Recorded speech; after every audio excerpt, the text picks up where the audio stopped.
Welcome to Murkey's Medic Guide, 2nd edition for Project Reality 0.9 and above. And the idea of this guide is to teach players everything they need to know about playing a medic. Now this guide will be broken down into 4 sections.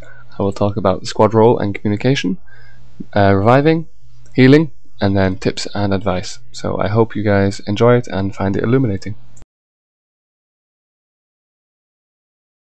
Okay, so the role in the squad. Obviously the medic for the most part doesn't have a scope or grenades, and his primary task is staying alive so that he can offer his services in terms of healing and reviving.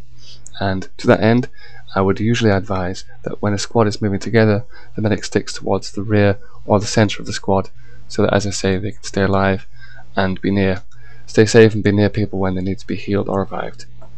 To that end, it's also advisable for a medic to remember to stick near people with limited kits or other important people, such as squad leaders.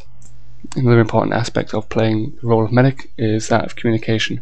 Now obviously Project Reality is a lot more fun and you'll do a lot better if you have a microphone and are willing to talk to people, but furthermore you should also always remember to communicate things like your ammunition status and whether you're staying back to heal or revive blue guys. Furthermore, you can also see when other teammates not in your squad, when they become wounded or call out for a medic or need healing, you can see that on your map and first person view as well, but the rest of your squad can't, so it might be important to communicate that kind of thing. Another instance when communication is very important is when a squad member goes down, is critically wounded, and you need to move in for revive. So when this happens, you should be asking lots of questions or getting lots of information from your squad mate, including whether it's safe to go in, if there are enemy infantry, where are they, whether you need smoke, and that kind of thing. It can sometimes be important to ask people if they're critically wounded and make sure they're not dead outright, and also ask them not to give up. On public games especially, people are very, very quick to give up, so if someone goes down, just say, okay, I see that you're wounded, don't give up yet, I'm coming for you. Finally, if you're a squad member who's been wounded and your medic is nearby, be sure to not give up, give them whatever pertinent information you can, and you can also direct them to your body. If you select the squad menu, default caps lock, and then left click on the medic in your squad, his circle will turn white. You can then give him directions to your position, which will be indicated by the end that fades away from a marker that's been put down by your squad leader. Finally, once wounded, you can call out for a medic so they can see you on the map and in game by left clicking anywhere on the screen when wounded, or by right clicking on the give up call for medic option. You can left click twice and then you can right click give up an infinite number of times, but obviously don't spam it too much. Okay, so the first part of reviving a critically wounded teammate or squad member is obviously moving in to find their body. Now as of 0.9 you have 5 minutes after someone goes critically wounded before they will be dead, so you have 5 minutes, a long time before you have to do something about it, and the kit will stay for just as long. This is providing they aren't burnt by Molotovs or other heavy munitions when they're wounded on the ground. Now if you have several people who are down, you will have priorities, and these include people who have been dead for almost the whole 5 minutes, followed by other medics, limited kits, and squad leaders, that kind of thing. Okay, so now it's time for you to move in and do the actual revive. Now obviously it's very important that you stay alive and you stay safe during this procedure if possible, and so to that end you should organise covering fire, use smoke grenades, or get your squad to destroy the enemy if they're nearby. Okay, so you've moved in onto some cover, hopefully, and now it's time for the revive.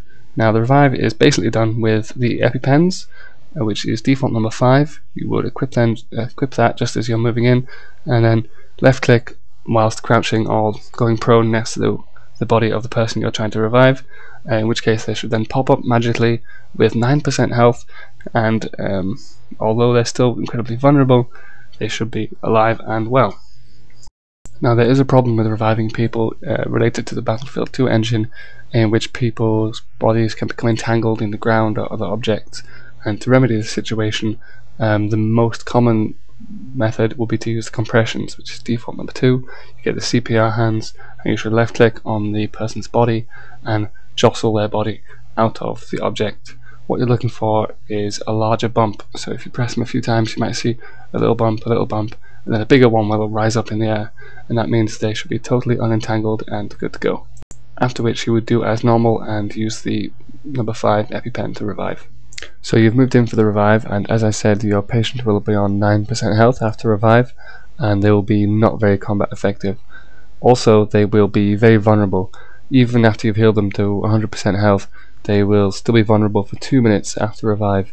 During these 2 minutes, if they're wounded again, they will just be dead outright and will have to respawn. And so you need to move out, and to do this you have several options. You need to communicate to your patient firstly when you're moving into revive, and then let them know what instructions you have for them once they get revived. So these could be, if you have lots of cover or it's safe, just to keep their head down and stay there. Alternatively, you could tell them to follow you, or you can give them a direction that you could say move north and hide behind the nearby rocks, for example. Okay, so the third section of this guide is detailing how to heal people, and the primary tool to heal people is the medic bag, which is default number 4, and for which you have infinite ammo. And to use this, you must equip it and then hold left click. You must be close to your patient, put them at the center of your screen, don't worry about the bag, just center the patient in the middle of your screen, and then hold left click whilst being quite close to them, and this will slowly increase their health. As for the health gauge, you can see someone's injuries once they go below 50%, and people will start to bleed and slowly bleed out once they are on 75% health or less. Furthermore, when healing people, it's advisable to keep your distance, firstly to present less of a target, and secondly because if both patient and medic are prone, their hitboxes can become entangled, and if they fire their rifle they could shoot you right in the head. Another tool you have to heal people are the field dressings, default number 9, of which you have 5, and these will give you an instant 25% health boost. However, you may only drop one at a time. If you drop one and it isn't used and you drop a second one, the first one will disappear. And these have several uses. Firstly, they can be used for battlefield triage. If you have several patients you wish to heal all at the same time, you can drop a few for the people who are soon to bleed out. Furthermore, they can be used as a super CPR if people are stuck in the ground and standard compressions aren't working. Dropping a field dressing on their body will almost always work, so it's a very effective way of unentangling people if CPR isn't working. Furthermore, these can be used if you need someone to be effective in a hurry. You can also just drop them on their body so they can sprint and they can fight a lot easier as soon as they're revived. Finally, I often use field dressings to lure people. On public games, they're not often willing to follow me to a safe area, so I can tell them to follow me and then lure them over with a field dressing, drop that in front of me, so they have to come to where I am.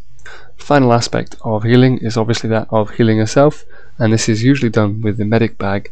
Left click again, but this time stand up and look at the ground, or lie down and look up at the sky, and again you'll hear the tearing sound and see the little white cross in the bottom right corner. This white cross might not appear if you've been swapping kits, but you will still be healing yourself. Okay, tips, tricks and advice. Because of the way the cameras work for your character in game, it's best to aim for the center of your patient when you're reviving. So aim for the ass or the balls of someone who's on the ground. Another important thing to do is to remember that the resuscitate, the CPR, is directional. So you can push people down a slope or out of a wall if they're stuck in a wall. So you can push them and move them away from you using the CPR. This relates to primarily to getting people out of walls, but also if someone dies on a slope, you should push them back up the slope, and then before they slide down too far from their hitboxes and their kit, quickly pull out the EpiPen and stick them with it. There are some other glitches where, especially with lag and things like that on servers, you will see their body, but the location of their body and the location of where you need to hit with the EpiPen won't be the same place. So be sure to ask other squad mates where they see the body, and be sure to ask the injured person if they can see you on their wounded screen. My final tip is to remember that you can heal people inside vehicles, providing you stay off the gun. This is especially useful in hot areas if you have armor nearby. So that's it. Remember to look after your medic, give them ammo and talk to them, and if they go down, swap out the kits and return the favour. Good hunting!